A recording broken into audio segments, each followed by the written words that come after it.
It was my honour at the AES this year to receive the first ever Kimford J Meador Award for Epilepsy and Pregnancy Research for work that I've carried out on the UK and Ireland Epilepsy and Pregnancy Register. We have collected almost 20 years of data at this stage, and we analysed the trends in prescribing habits over that period of time. We found that over the last 20 years there's been less valproate prescribed for women with epilepsy, and increasing amounts of Keppra, levetiracetam, and also lamotrigine prescribed for women. And these are now the two main drugs which are used among our cohort of patients.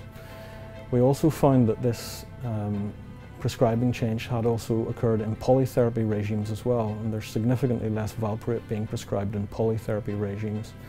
All of this, when considered, has resulted in a reduction in the major congenital malformation rate over this period of time, and we've shown this, that the malformation rate has reduced by a relative amount of 25%. Now, when you consider that across our entire population, that means that approximately 25 less children are born every year without major congenital malformations. And whilst this number might seem small for a country the size of the UK, it actually has a significant impact for each one of those children. So the results which I've described and the changing trends in prescription across our 20-year cohort has actually had a significant impact on the major congenital malformation rate. When you combine the monotherapy and the polytherapy outcomes, you can see that the malformation rate has changed. In the initial cohort, we were dealing with a major congenital malformation rate of 4%, and it has reduced to 3%. That's a 25% relative reduction. Now, what that really means in practical terms is that there are 25 less children born every year in the UK with major congenital malformations. And whilst that number may seem small, it actually is a very important number for those each individual patients who are no longer being born with malformations.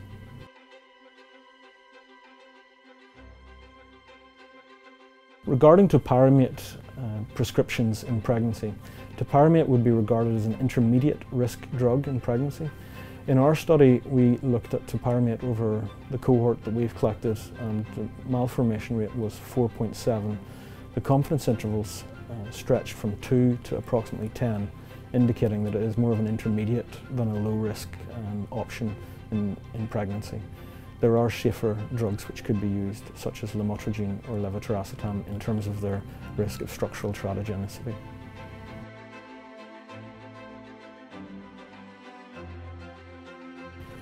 If a woman attends her primary care doctor and is on a polytherapy combination, such as Topiramate and valproate, there may be a huge amount of concern already built up around that, because the women may know that there is a risk of teratogenic outcome. The last thing that we would want is for the primary care doctor to just immediately stop the drug.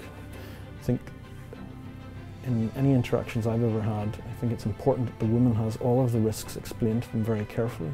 And while this particular combination is quite a high risk combination according to our recent research, we would still like to discuss all of the pros and cons of drug reduction, drug withdrawal, other drugs that could be substituted in, and really let the woman make the decision in conjunction with her neurologist or epileptologist after they've been fully informed, rather than reflexly reducing the medication due to fear.